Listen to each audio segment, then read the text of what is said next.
कल देर शाम तक वो चली। आज सुबह से प्रदेश कार्यकारिणी की बैठक प्रारंभ हुई। दो काम हमने आज इस पहले सत्र में किए हैं। नरेंद्र मोदी जी की सरकार के जो 8 साल हुए हैं, इस पर एक वक्तव्य रखा गया है और 3 नेताओं के उद्बोधन उस पर हुए हैं। केंद्रीय सरकार में मंत्री आदरणीय कृष्णपाल जी, पूर्व मंत्री रतनलाल कटारिया जी और सांसद चौधरी धर्मवीर सिंह जी। पूरे हाउस ने 8 वर्षों में जो बड़े परिवर्तन देश में आए हैं, पूरा भारत खुले में शौच मुक्त हुआ, भारत के हर घर में रसोई गैस पहुंची,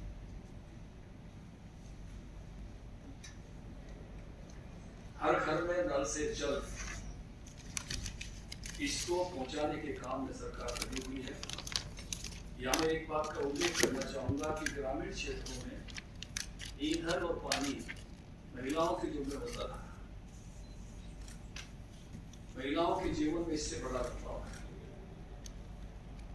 शौचालयों को भी इज्जत घर के रूप में लिया गया, उसका भी बहुत बड़ा बदलाव महिलाओं के जीवन में है। इसके साथ साथ पूरे देश को वैक्सीनेट कर महामारी में जिस प्रकार से संरक्षण मिला, 80 करोड़ गरीब परिवारों को जिस प्रकार से इस महामारी के समय में भी सरकार ने एक सहारा दिया, बैंक को आम आदमी तक पहुंचाकर सामाजिक सुरक्षा की 12 रुपए की बीमों की 365 रुपए के बीमे की अटल पेंशन योजना को इन सबको आगे बढ़ाकर आयुष्मान कार्ड देकर जैसे पंक्ति में जो अंत में खड़े हैं उनके जीवन में जो बदलाव लाया है, उसके लिए सरकार का धन्यवाद किया। भारत की जो स्थिति दुनिया में बदली है, एक शक्तिशाली भारत के रूप में जो भारत उभरा है, भारत की प्रतिकार करने की क्षमता बढ़ी है, मारक क्षमता बढ़ी है। आज हम पर कोई हमला करता है तो उसके देश में जाकर हम उस पर हमला कर सकते हैं। भारत अपने नागरिकों को जिस प्रकार से सुरक्षित निकाल देते सक्षम हुआ है, अब यूक्रेन से जिस प्रकार से 23,000 विद्यार्थियों को सुरक्षित निकाला, भारत का गौरवशाली इतिहास, राम मंदिर का बनना, काशी विश्वनाथ का भव्य और दिव्य होना, केदारनाथ का भूकंप के बाद का पुनर्निर्माण, जो ऐतिहासिक गौरवशाली परंपरा है, वो एक प्रकार से पुनर्प्रतिष्ठित हो रही है। ऐसी सब चीजों के लिए केंद्र सरकार, प्रधानमंत्री श्री नरेंद्र मोदी जी, उनके मंत्रिमंडल का धन्यवाद किया, वहाँ जनता के प्रति भी कृतज्ञता व्यक्त की कि आपने ये इस समय में शासन भारतीय जनता पार्टी को सौंपा और हमने अपना सर्वश्रेष्ठ देने का प्रयास किया। इस बात के लिए इसका भी उल्लेख हुआ कि हम हर बूथ में 100 परिवारों तक हमने 26 तारीख को जाने का प्रयास किया।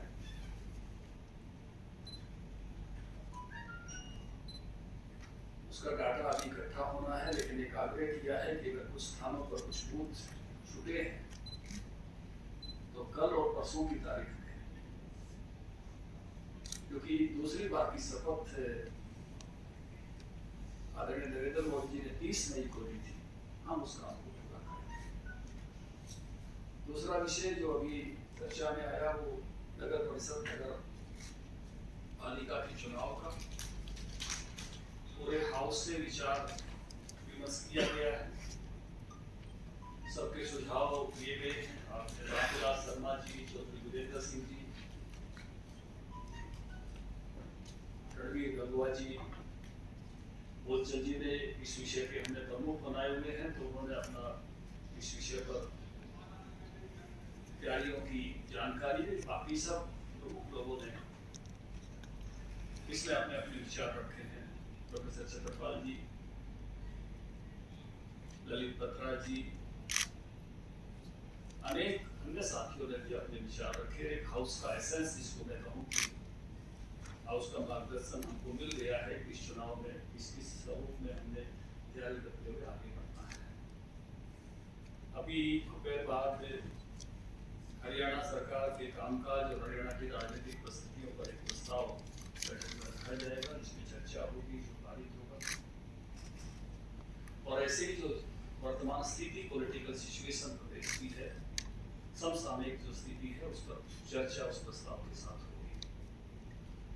उसके बाद हमारे इस विषय पर कुछ हमारे सीनियर मिनिस्टर्स हरियाणा सरकार के कामकाज पर, सीनियर डीपी जी संदीप सिंह जी, वो अपनी बात रखने वाले हैं।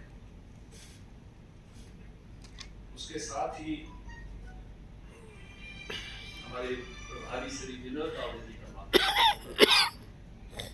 जो बैठक में उपस्थित हैं, और जो तीसरा सत्र है वो मुख्यमंत्री जी के उद्बोधन के साथ पूर्ण होगा। उसके बाद शाम को हमारी इलेक्शन कमेटी जो है उसकी भी मीटिंग है, बीजेपी कार्यालय में होगी, जिसमें हम जो इस कार्यकारिणी में चर्चा आई है उसके आधार पर इलेक्शन कमेटी में विचार करते हुए आगे बढ़ेंगे। आदरणीय अध्यक्ष जी ने कार्यकारिणी के विषय में आपके सामने सारी बातें रखी हैं। आपके इस पर में कुछ सवाल हो, कोई प्रश्न आप पूछना चाहते हैं तो एक एक करके पूछ सकते हैं। सर, राजनीति में क्या परिवर्तन आएगा, इसको लेकर क्या कहेंगे? देखिए, आज के मैंने अपने उद्बोधन में जो हाउस ने कहा वो मैं दोहराना चाहूँगा।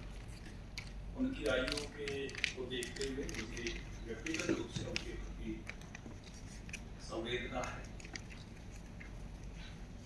लेकिन जिस प्रकार का निर्णय आया है, मुझे लगता है कि सभी लोगों के लिए संदेश है कि आय से अधिक आमदनी किसी भी प्रकार से जुटाना,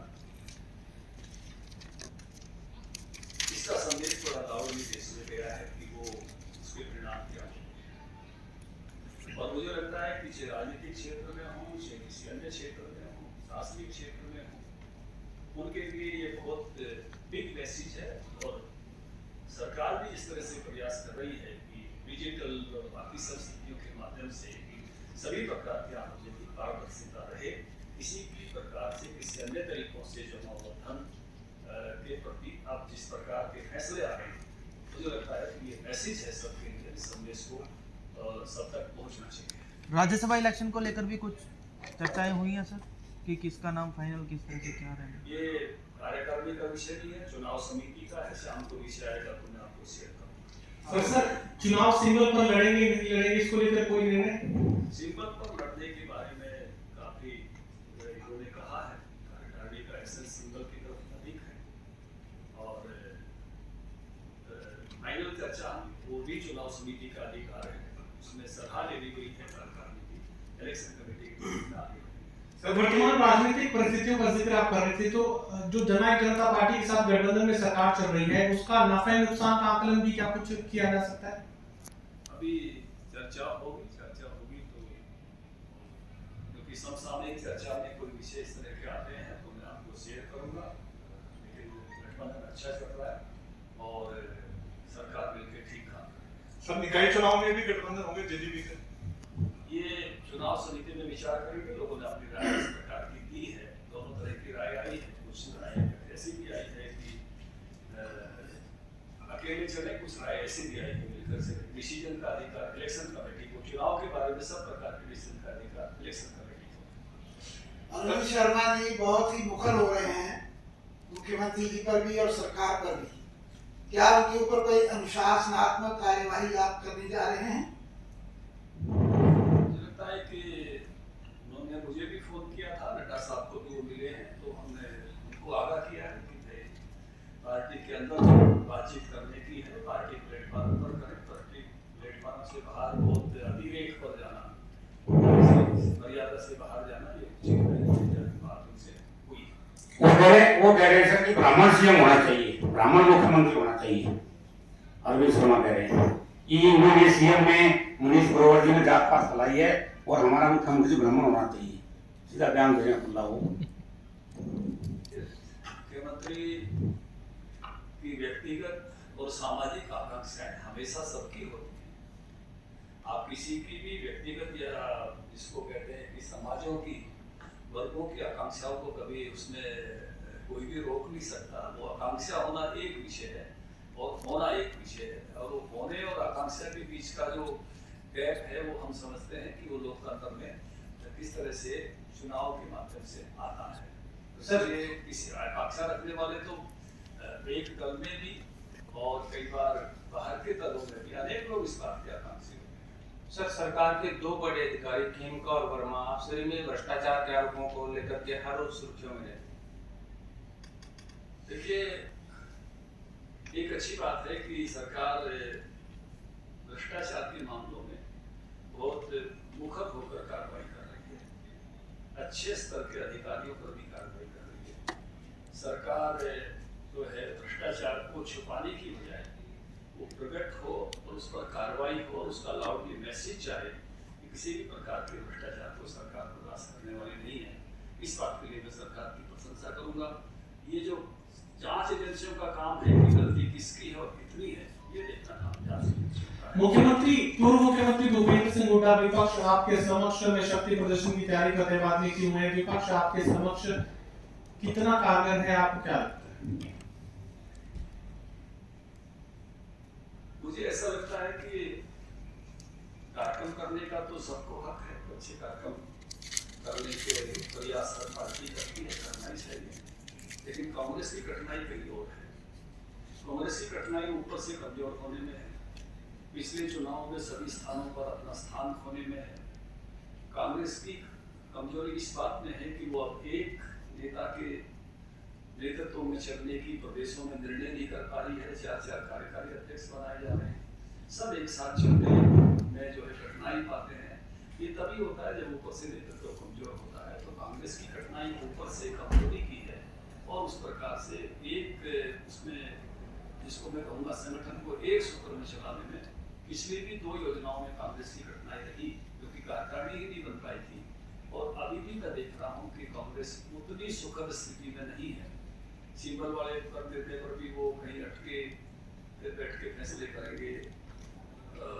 इस प्रकार के फोटो किसके लगे, इसके भी उनके प्रभारी के मैसेजेस जा रहे हैं। तो मुझे लगता है कि बहुत जैसा प्रक्रिया एक होमोजेनिटी जैसे एक तालमेल के साथ चलने की बात होनी चाहिए, ऐसा अभी कांग्रेस में दिखाई नहीं दे रहा है। एक फीडबैक का भी प्रोसेस पूरी व्यवस्था में रखते हैं, तो तमाम जो हरियाणा के अलग अलग पदाधिकारियों की तरफ से गवर्नमेंट की परफॉर्मेंस को लेकर क्या फीडबैक दिया जा रहा है? किस तरीके की परफॉर्मेंस सरकार हासिल कर पाएगी? निश्चित रूप से संगठन का मैकेनिज्म यही काम आता है कि जो भी विभिन्न क्षेत्र की योजनाएं हैं कैसे आम आदमी तक पहुंचे, उसमें पहुंचने को कठिनाई आ रही है तो उसको दूर किया जा सके, कैपेसिटी बिल्डिंग की जा सके। तो नीचे तक का हमारा संगठन 3 काम करता है। उन तक का एक सेवा ही संगठन, ये मोदी जी ने नया रूप कोरोना से हमको दिया, हम इसके लिए उनके आभारी हैं कि किस प्रकार से लोक कल्याण की योजनाओं का लाभ हमको मिले। दूसरा जो काम है वो काम है कि जो लाभार्थी हैं उन तक पहुंचना और लाभार्थियों को वो लाभ मिला है और मिलने के बाद उनके लाभ से लेवल ऑफ सेटिस्फेक्शन क्या है और उसी को मापते हुए उसको फिर जो है उसका फीडबैक मैकेनिज्म रहता है कि ऊपर तक सब जानकारियां आती हैं कि जिन चीजों को हमने तय किया है वो किस प्रकार से पहुंचे। आम पार्टी की क्या संभावनाएं देखते हैं आप? उसकी कोई चुनौती है आपके लिए? आए हैं आम आदमी पार्टी की कोई चुनौती स्वीकार करते हैं? अभी तो आए हैं, कुछ होंगे, कहीं दिखेंगे, कहीं कोई पार्षद बनेगा, कोई कहीं आएगा तो फिर बात करेंगे, कोई विधायक बनेगा। अभी तो केवल एंट्री लेवल है, आए हैं। और कैंडिडेटों की भी जहाँ तक बात है, मेरे पास तो बातें ये आ रही है कि ढूंढते फिर रहे हैं, इस पार्टी वाला कोई मिल जाए, कोई उस पार्टी वाला मिल जाए। अभी जो है उनका जो स्थान है वो शुरुआत ही है, तो इसलिए बहुत ऐसा विषय नहीं है कि मैं उस पर कुछ कहूँ। आम आदमी पार्टी का ये कहना है कि पंजाब में भ्रष्टाचार को लेकर के एक दिन में कार्रवाई कर दी गई। हरियाणा में हर रोज भ्रष्टाचार हो रहा है, कोई कार्रवाई नहीं की। हरियाणा में जितने अधिकारी या जो विषय जितनी तेजी के साथ हुए हैं, मुझे लगता है कि शायद ही कोई राज्य कर पा रहा हो। और उस पार्टी के तो बयान तो ऐसे हैं कि 10 दिन में खत्म कर दिया, 20 दिन में ये हो गया, 30 दिन में ये हो गया। यूट्यूबर पार्टी है, बयान पर चलती है। सर चर्चा है कि कुलदीप बिश्नोई भाजपा में आ सकते हैं, ऐसा कुछ है?